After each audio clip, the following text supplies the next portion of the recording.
Welcome to another edition of Ian Cameron's Football Frenzy, and it's another NFL Division Preview edition of Ian Cameron's Football Frenzy as we continue to count down the days to the beginning of the 2024 NFL season, and we continue previewing the NFC divisions, and we've already posted the NFC West division.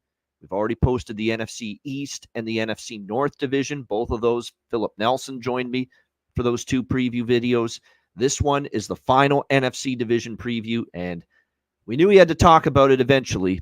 It's the elephant in the room. It's the ugly duckling division, if you will. It's the NFC South. That is the division of focus here for this division preview video. Look, let's not kid ourselves. This is probably top to bottom, the weakest division, the worst division in the NFL. But at least one team, and probably only one team, that being the team that wins this crap-ass, mediocre division, is going to make the playoffs. So someone will be vying for the Super Bowl once we get into January. The question is, which team will that be? And I think a lot of people just assume coming into this season that the team to beat in this otherwise very, and I mean very, mediocre division is the Atlanta Falcons. And that is where we begin. The Atlanta Falcons, 7-10 last year.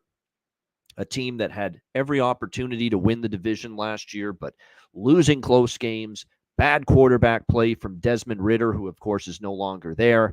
Arthur Smith with coaching that left a lot to be desired, and Atlanta definitely had the look of an underachieving team in 2023.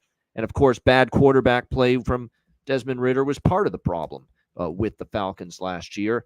And the one thing the Falcons hope to have rectified this year is their quarterback issues, because they bring in the veteran Kirk Cousins from the Minnesota Vikings. They also draft Michael Penix Jr.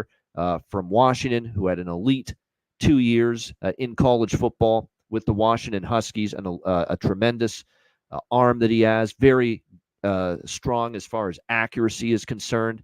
And look, the quarterback play was horrendous last year from Desmond Ridder. And all you have to do is watch some of Desmond Ridder's performance in the preseason for his new team, Arizona, to know just how fucking atrocious he was. And look, you can have your issues with Kirk Cousins. $100 million spent by the Atlanta Falcons to bring in Kirk Cousins. That's a lot of money for a 36-year-old quarterback, but coming off a torn Achilles as well. But he's still got to be better. There's no way he cannot be better. There's no way he cannot be an upgrade from what you got last year out of Desmond Ridder. And, of course, Penix Jr. Brought in. So it's going to be interesting to see how it goes. When you look at the offense here for the Atlanta Falcons, Drake London is going to be still pretty solid. He's had some really rough quarterback play, and now he's going to finally play with some better QBs. That should help. Kyle Pitts, mismanaged, misused, if you will, in the offense a bit under Arthur Smith. Going to be a potential for him to grow. There's no doubt about that. We'll have to wait and see. Darnell Mooney brought in, hasn't really been great the last couple of years, but he was good early in his career with the Chicago Bears. I think Atlanta's hoping Darnell Mooney can turn back the clock a little bit and sort of resemble the Darnell Mooney earlier in his career. One thing they do have is one of the best running backs in the NFL in Bijan Robinson. He's a player that could do so much, running the football between the tackles, underrated speed when he gets to the open field, can break tackles, and a great pass-catching running back as well. So having Bijan Robinson should help. I think the change in coaching staff now, I do want to say one thing about the coaching here for Atlanta. I'm not at all enamored and thrilled with the choice of who they hired as head coach. Yeah, you had to part ways with Arthur Smith, but my goodness, Raheem Morris, I haven't been impressed with him. I'll be honest, I have not been impressed with him as a head coach in previous stops. But the good news is Zach Robinson is the offensive coordinator. I do like bringing in a young guy with different ideas.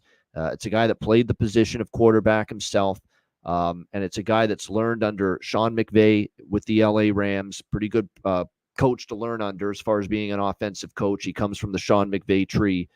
I like Zach Robinson installed as the OC, and that's why I have hope for this offense. And to be honest with Zach Robinson now as OC, I do think this offense has capabilities to be quite good. That's not my concern with Atlanta.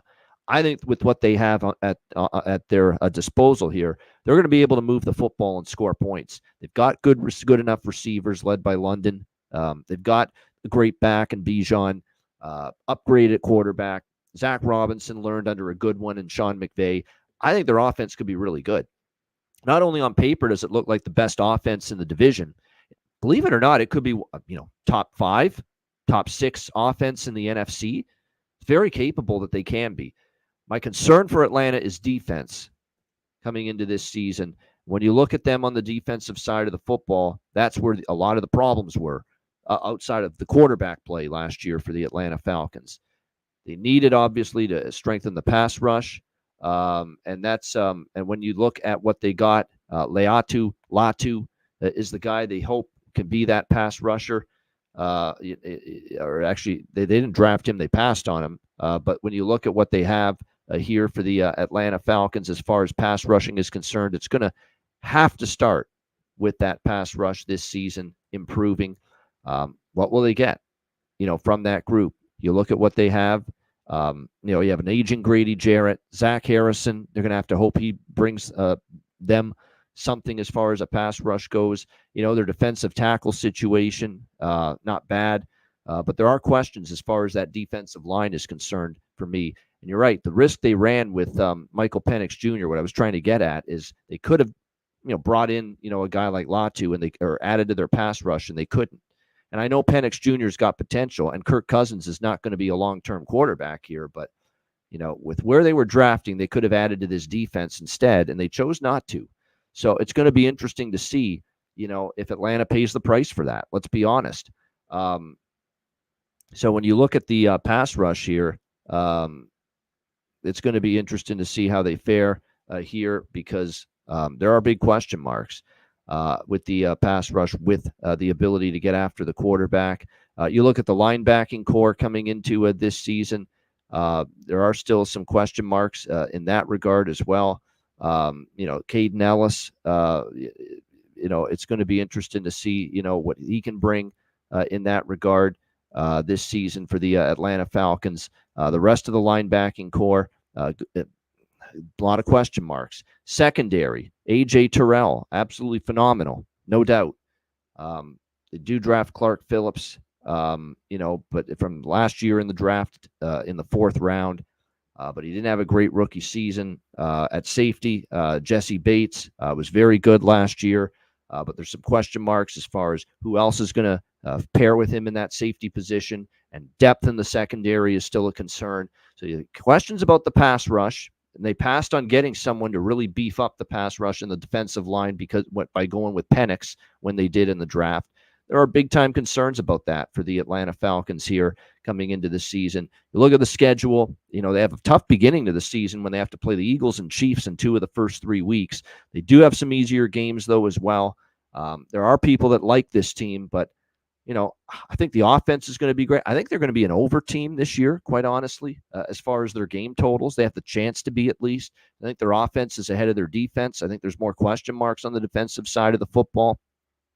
Coming into this season, Grady Jarrett has to stay healthy, because what are you going to get? Can Taquan Graham and Zach Harrison, Tommy Togiai, and can those guys generate enough heat on the quarterback? It's a big question mark. The linebacking core, bolstered with Matt Judon's the trade, that should definitely help.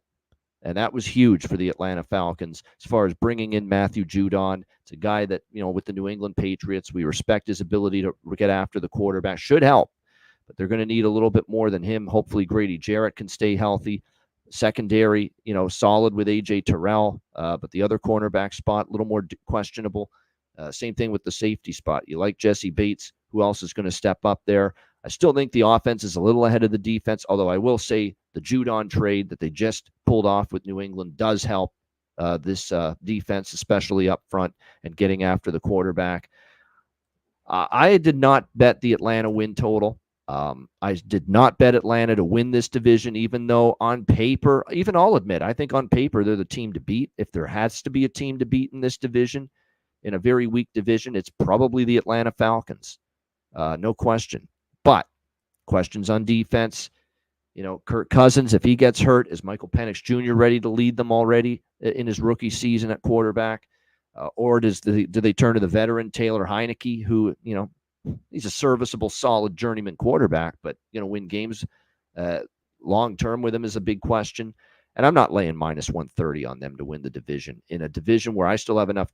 I have enough questions about Atlanta where I don't want to lay minus 130, on them to win the division. And then as far as the win total, I'm staying off it completely. 9.5. I definitely am not going over.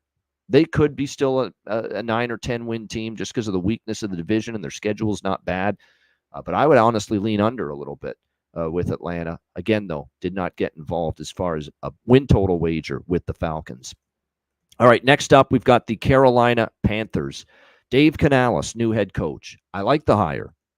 Now, people are already saying Carolina is going to be the worst team because of the preseason. I'd be careful with that. It's a new coach that's not going to want to show anything. Remember, these preseason games, there's still a ton of vanilla offenses and defenses across the board. So I would be careful with this notion that because a team looks awful in preseason, it means they're going to be terrible in the regular season too, especially when you're talking about a new coach that's not going to want to show you too much. We know this owner's a complete and utter asshat, just a complete and utter dickwad, David Tepper. So we don't have to talk about him too much, but and what he's done in his meddling with this football team, forcing them to, draft Bryce Young, firing people that don't agree with the way he sees things. I mean, he is just not the kind of owner you want for the football team. But I will say this, I do like the Canales hire for sure because he's worked so well with quarterbacks. Look at what he did with Geno Smith a few years ago. Geno Smith has the best season of his career out of nowhere with Dave Canales on the staff. We saw what Dave Canales did with Baker Mayfield with the Tampa Bay Buccaneers last year. It was the best season of his career, easily. So that is my hope here for Carolina, that Dave Canales is the guy that can turn around second-year quarterback out of Alabama, Bryce Young, after just an absolutely horrible year last year where everything went wrong. They were horribly I can't believe I'm saying that about Frank Reich, but they were horribly coached. He did not do a good job, and the interim coach had to take over in a tough spot. The key for Carolina and for Bryce Young, and even for Dave Canales, were as much as the offensive brain power and acumen and the creativity for Canales can help Bryce Young and try to make him, a better quarterback. I think when the key for them is going to be, this offensive line, first of all, it has to be better. And the good news is the Carolina Panthers bring in Robert Hunt and they bring in Damian Lewis. Two big upgrades on the O-line. The blocking was terrible as far as opening up holes for the run game. The pass protection for Bryce Young last year wasn't much better.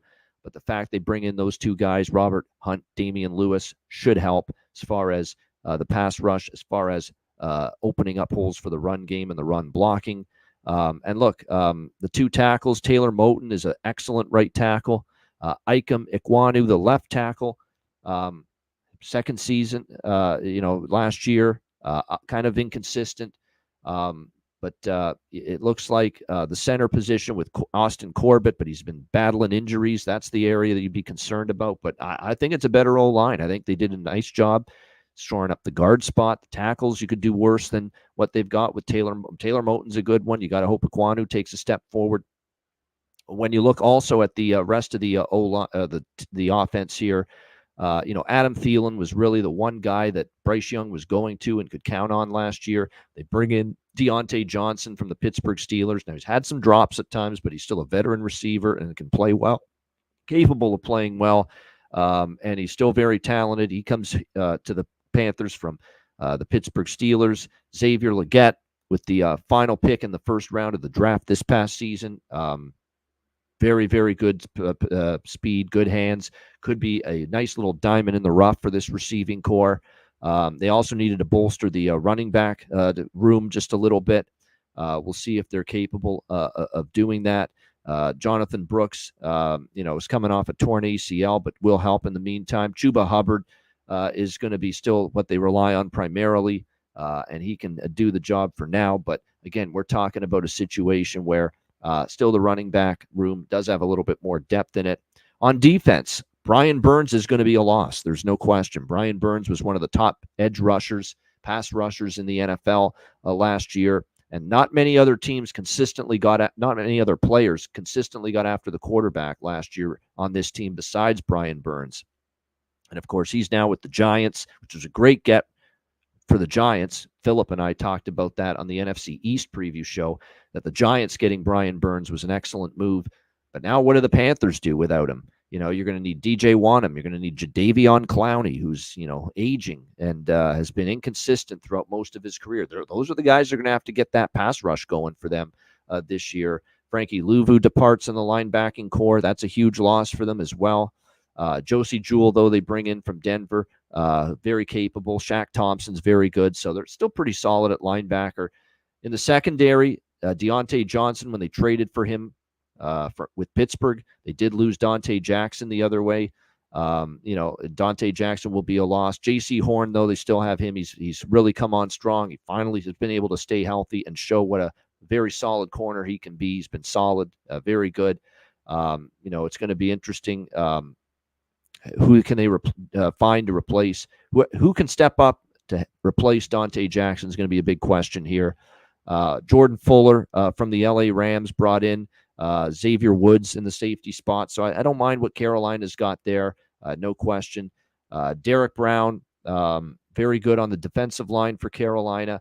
But again, the rest of it is going to be a little bit of a question mark there. So, pass rush is weakened a little bit. You worry about them being able to stop the run. Those are two concerns. I think the secondary's all right. I think the linebacking core should be decent. But still, there are enough questions. Without a doubt. They got a solid kicker, too, in Eddie Pinheiro. The good news for Carolina is I like the hire. I think Bryce Young can go nowhere but up this year. It's a team last year that even with all the problems, think about this, even with all the fucking problems last year for the Carolina Panthers, they still finished the season, not as bad as people think.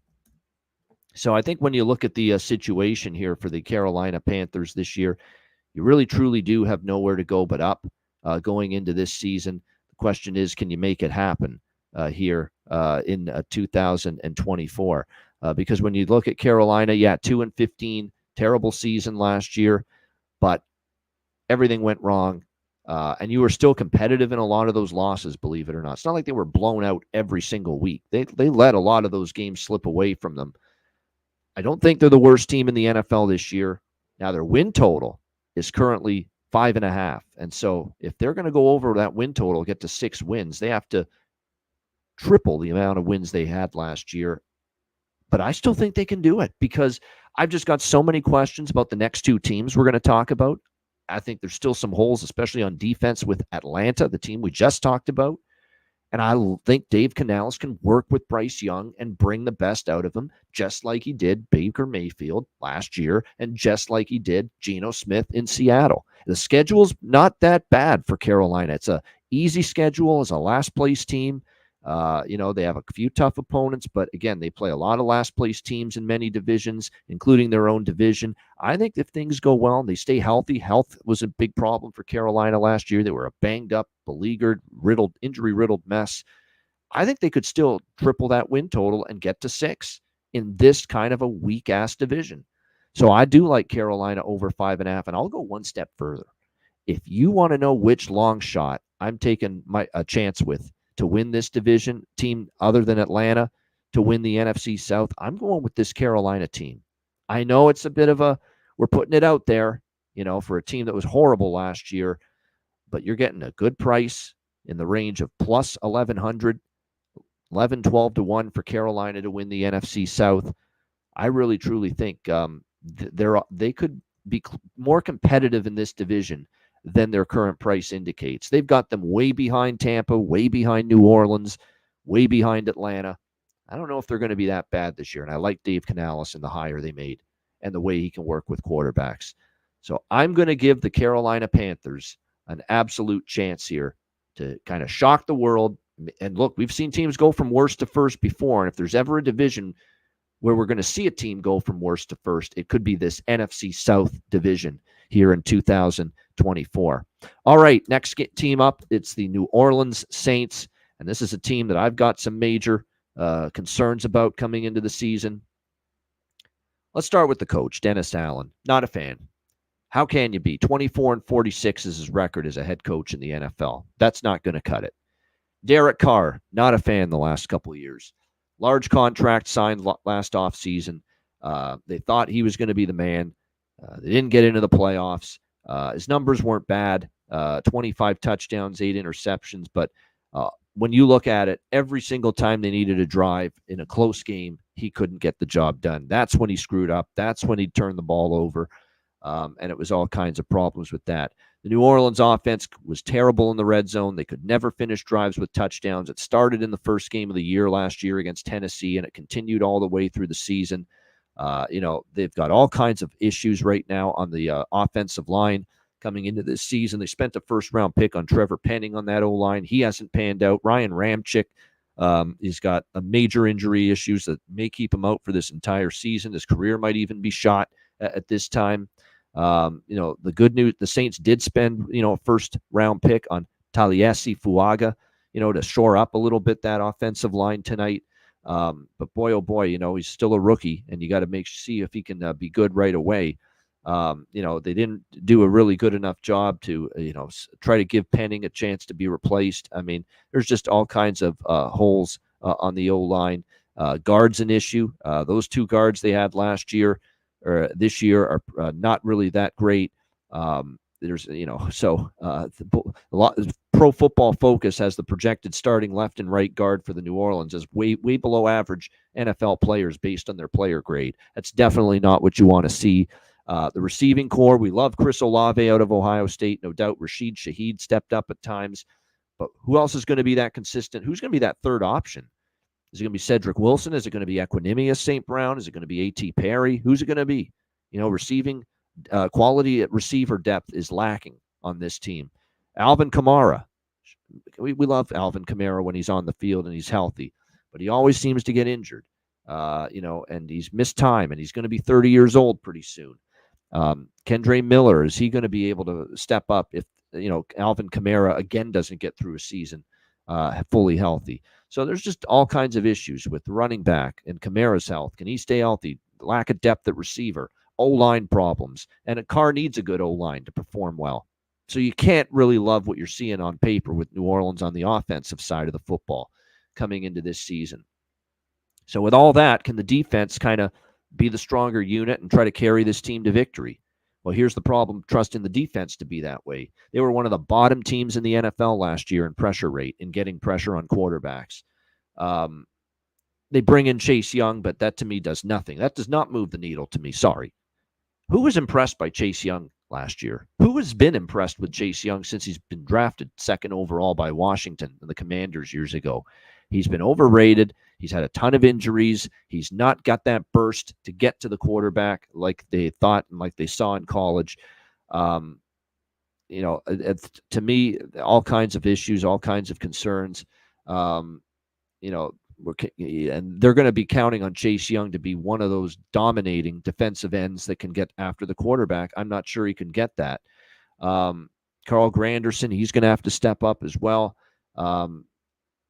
The good news is last year they did take Brian Brees. He had 4.5 sacks last year. They're going to have to hope he can help out as far as getting after and getting pressure on opposing quarterbacks. Not great as far as playing the run, though. That's the problem. And then you have Nathan Shepard had injuries last year. One of the other defensive tackles, Kalen Saunders, he really was decent against the run, but he didn't really get much pressure on opposing quarterbacks. So the pass rush is still a glaring concern for me. I don't know if they've addressed it, and I don't know if they've addressed it to the point where it's going to be any better. I still think it could be a bottom 5 as far as getting pressure on the quarterback from this New Orleans defense. Bad pass rush means the secondary is going to be stressed. Marshawn Lattimore lost for half the season last year. Week 10, he got injured. He didn't return. They got to hope like hell Marshawn Lattimore stays healthy this year, because without him, there's all kinds of concerns there. The good news is Kool-Aid McKinstry brought in to help shore up that secondary a little bit. Paulson Adebo, I should say. He's got to step up and be better. He hasn't been great so far. And the rest of that secondary, burned at times last year. Safety, Tyrann Mathieu, the Honey Badger. He's 32 years old now. Is he going to? He had actually, I think, one of his better seasons last year. But you're talking about an aging guy. Can he keep playing at a good enough level for this team? Jordan Howden is the other safety. Not much reps to go on based on his performance. Not a ton of experience. He's going to have to play well. The linebacking core, is definitely the strength of the defense. At least they have one position group that they think should be pretty good. Demario Davis is excellent. They re-signed Pete Werner long term. Not his best year last year, but bringing him back, he's still, I think, a capable, serviceable linebacker. They bring in Willie Gay from the Kansas City Chiefs, lots of experience. The linebacking core should be fine, but boy, there's a lot of issues with the pass rush. And then if Lattimore gets hurt again, what the hell happens in the secondary? You better hope that Kool-Aid McKinstry is a quick learner, quick study, to be able to start playing at a solid level. I know he's from Alabama, great school, great background, obviously learning from the likes of Nick Saban, but boy, going to have to certainly get him going quickly if something were to happen to Marshawn Lattimore. They play the NFC East division. They play the AFC West. Those are going to be tougher games on their schedule. They've got a tough portion of their schedule. There are some easier portions of it as well. They are in a weak division, so certainly if things break right, they can win this division. Any team in this division, and even Carolina, who I mentioned, I think could shock the world. Anybody can win this division. I just don't like what I see from New Orleans. Too many questions on the O-line. Carr not good enough at the QB play and consistent enough. Pass rush concerns, secondary concerns, especially if Lattimore doesn't play a full season again. To me, I don't know if this team's good enough to win the division or be a playoff team. Their win total, I do lean it to it going under their win total. I just don't love what I'm seeing here going into this season from the New Orleans Saints. Like I said, if I were to look at their win total, which is currently, let me just bring it up to get the latest. I don't think it's moved too much. Yeah, it's still around 7.5. Over minus 130, under 7.5 plus 100. Under or pass, especially at plus money or even money, it's under or nothing for me when it comes to the New Orleans Saints. New Orleans is going to have to be 8-9 or better to win this division, to go over this win total of 7.5. I'm not sure I'm ready to buy that. All right, we got our final of the 4 teams now here in this NFC South Division preview video, and it is the Tampa Bay Buccaneers. And of course, the Tampa Bay Buccaneers were last year's NFC South Division champions. A lot of people pegging them for decline and regression a little bit because Tampa Bay's win total is currently 7.5 right now as well. And we're talking about a Tampa Bay team that went 9-8 last year. And here's another one where they have, there's a 9-win team last year. They're going to have to lose. They're going to have to win 7 or fewer games to cash an under this year. But I think there's a chance they could be 7-10 or worse. If you look at Tampa Bay, the one thing that stands out like a sore thumb from last year for Tampa Bay is that so many of the games were fortuitous, lucky victories. They won the turnover battle. They won all the coin flip games. It's not always the same kind of thing you can bank on the very next season, especially coming off a division win. So it's going to be interesting to see how it goes. Baker Mayfield, of course, is back at the quarterback spot. Probably his best season last year in the NFL. 28 touchdowns, 10 interceptions, over 4,000 passing yards, leading them into the playoffs and the division championship. Getting to the set. Remember, they beat the Eagles in the wild card game, and they actually performed admirably despite falling to the Detroit Lions in the divisional round. But when I look at the, was it? I'm trying to think. Who did they play in the second round? I don't think it was Detroit last year. I'm gonna have to look at the. See, it's crazy with the playoffs. It just happened last year, and here I am wondering, trying to remind myself who they. They did play Detroit. Yeah, they did play Detroit in the divisional round. Yeah, Ford Field, and Detroit won 31-23, but Tampa was competitive. And, Baker Mayfield moved the football in that 31-23 loss to the Detroit Lions. So it was a very good season overall. Here's the thing, though. I just talked with Carolina about Dave Canales, right? Worked very well with quarterbacks, with Geno in Seattle, with Baker in Tampa. Since Dave Canales left Seattle, Geno's declined. Now that Dave Canales is gone from Tampa Bay, Is Baker Mayfield going to decline? I mean, it's a legit question. Without Dave Canales, Geno Smith, his play declined. His play fell off last year. Dave Canales goes to Tampa. Mayfield has a great season. Can Mayfield function at a high level without Canales there? That's going to end up being a big question here. I'm not the biggest Todd Bowles fan either, as far as head coach is concerned. That goes without saying. That doesn't need really to be expounded on. You guys know that. But it'll be interesting. Liam Cohen is the new offensive coordinator. He's got to try to get from Baker Mayfield what Dave Canales did. This is an interesting hire. Now, he did have 1 year as the OC with the Rams with Sean McVay. That's a good guy to learn under. But he also was an OC at Kentucky last year. And that offense is, spotty up and down. So Liam Cohen was the OC hire. We'll see how that goes. I think when you look at this offense on paper, the key too for Baker Mayfield is, the O-line, and the good news that I will say for Tampa is they used a first-round pick on Graham Barton.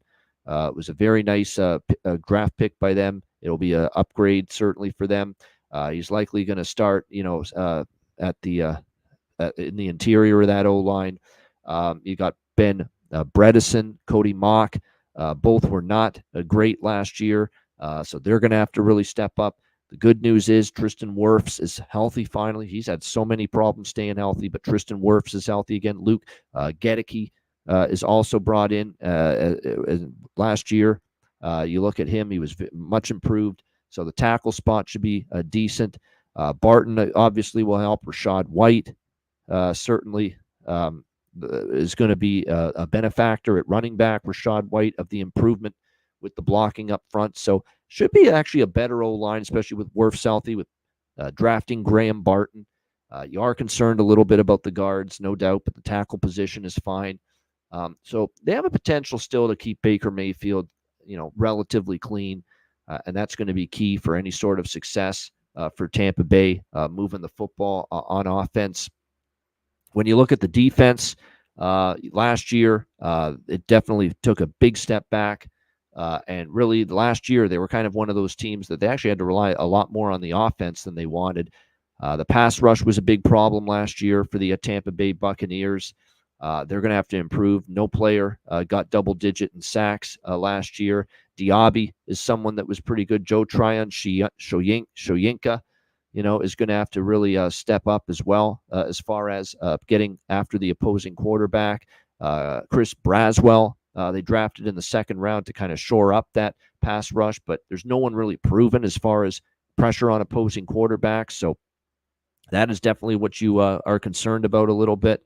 When you look at struggling against the pass last year, which they did, and we'll get to the secondary in a moment, but there's definitely some concerns. You definitely like Vita Vea. He's still an excellent nose tackle, should help. They've got Logan Hall, Kalijah Cansey, but it'll be interesting to see if they can take a big step forward. They definitely think Hall's capable of that on the defensive side of the football. They're definitely going to need better from their D-line. The linebacking core, Devin White moves on to Philadelphia, so you've got Levante David, you've got KJ Britt in the linebacking core. David's been here forever, and he's had a very good career, but come on now, 34 years old. You got to be worried about that a little bit. Is just a lot of tread on the tires, and sometimes at that stage you decline a little bit. And when you look at KJ Britt, he hasn't had a steady diet of snaps at the NFL level, so you do get concerned a little about the linebacking core. As far as the safety, it was terrible against the pass last year. They had a brutal season. It was not a good year for Carlton Davis, who's moved on. He probably needed a change of scenery. Jamel Dean was injured last year. Sean Murphy Bunting, without him, that secondary suffered big time. And then they had guys taking the spot of Murphy Bunting that just couldn't fill the void. The good news is, even David, they moved on from Davis. I get why they did. Davis could bounce back in his new home. And then on the outside, you look at what they might be dealing with. And Zion McCollum, that's a concern for me. I like Jamel Dean, and now he's healthy, but Zion McCollum didn't play great last year. They did use a third-round pick to bring in Tyke Smith, but you're talking about a rookie corner. I don't know how much better that secondary is going to be. I mean, it was awful last year. It got torched. They were just burned big time with big plays in the passing game, and I'm not sure they did fully enough to address it here going into the 2024 season. You look now at the schedule this year. Obviously, last year, the schedule, and that's another part of why people are looking at regression for Tampa. It was an easier schedule last year, a lot easier. This year, it's a whole hell of a lot tougher. They're going to have to play AFC West division teams. They're going to have to play against a lot of first place teams from last year. You look at the way they start, at Detroit. They got Philadelphia in the first month of the season. They're going to have Baltimore on their schedule. They're at Kansas City. They're home to San Francisco. They're at the LA Chargers, at Dallas. They do have a lot of their division games, which are all winnable. Any of the 4 teams playing in their own division here in the NFC South are capable of winning any given week because, to me, the first place team and the last place team, the gap is not insurmountable here in this NFC South division. But they had a lot of close wins. They won a lot of the coin flip games. They won the turnover battle. There was games where they got outgained and yet they still won the game. The schedule was much easier last year, and they went 9-8. You got to think much tougher schedule. The loss of Canales, is that going to impact in a negative fashion Baker Mayfield like it did Geno Smith when Dave Canales left there? Liam Cohen, is he going to be the guy to keep this offense humming, which they may need to, because I think there's still some questions on defense, especially with that secondary still. So I think this team could still go under 7.5. I know it was a 9-win team. They've already got the win total adjusted down a bit from last year's record, with the win total this year being 7.5. But 7.5, and you can get it at plus under 7.5. You can get it at plus 115, plus 120. That would be the way to go for me. I'm not going to ask Tampa to be an 8-win team. There's a lot of indicators that point to falling back down, and I think Tampa Bay could be one of those teams that does. In fact, they could even, if things really don't go well, let's say Baker reverts back into the Baker Mayfield that we've seen in the past. If the defense gets torched in the secondary, which again, that's the concern. There's a much pass heavier league these days, and if you're getting torched in the secondary, that's definitely something you don't want, and that's where you can really pay the price with just all of these great quarterbacks and offenses that you have to face on a weekly basis. And if Baker struggles or gets injured, are you ready to bank on Kyle Trask or John Wolford? Because those are the 2 quarterbacks behind him that would come in and play for this team if Mayfield either is ineffective or is injured. Scary proposition. Not the biggest Todd Bowles fan. Put it all together. If I'm betting their win total, I would only look under 7.5 wins. To be honest with you, in this division, I view New Orleans and Tampa Bay as 2 bet against teams. Atlanta probably lean to them being a bet on team, but I'm a little more neutral. I'm more thinking with Atlanta. Bet their win totals, or not their win totals, bet their team totals over, because I think their offense could be really good, but I do worry about their defense a little bit. Either Falcon team total overs or Falcons full game total overs are going to be a target for me this year. And then to me, I think Carolina is the most undervalued team in this division. I know they were last place. I know they were 2-15 last year, but I like the Dave Canales hire. He's worked well with and gotten improvement from every quarterback he's worked with. And it would not stun me in the least to see him do that with Bryce Young this year. So that goes right in to best bet to wrap up this NFC South division preview video. And my best bet for this division, and I'm going to go with it. I'm going to stand by it. Over 5.5 wins. You can get that anywhere around minus 120 to minus 130 right now. The Carolina Panthers, Bet365 has it in that price range. Carolina Panthers over 5.5 wins. I get it. To get over this win total, to get to 6+ wins, this team has to triple the number of wins they got last year, which was only 2-15. But I like the hire. He's going to work well, I think, with Bryce Young. They've got more weapons for this offense. They upgraded the offensive line. I am worried about the pass rush a bit, got to admit. Losing Brian Burns is a big one. But, meld this defense a little bit. The secondary with J.C. Horn, I like. I think there's improvement there coming for that defense, and we did see signs of it at times last year, not always consistent. But remember, the offense was never staying on the field. So if the offense is better and you're not going 3 and out all the time, it should help that defense be a little bit more effective this year as well for the Carolina Panthers. So, yeah, in a division that's wide open, it's a division that's, if there's going to be a division this year in the NFL where a team can go from worst to first, this is the division, and it could be a team like the Carolina Panthers. So over 5.5 for Carolina. That's going to be my NFC South division preview best bet here on Ian Cameron's Football Frenzy. Thank you for watching another NFL division preview video right here on Ian Cameron's Football Frenzy. Hit the like button on the way out. I'm Ian Cameron. This has been the NFC South division preview video, and we'll see you again next time right here on Ian Cameron's Football Frenzy.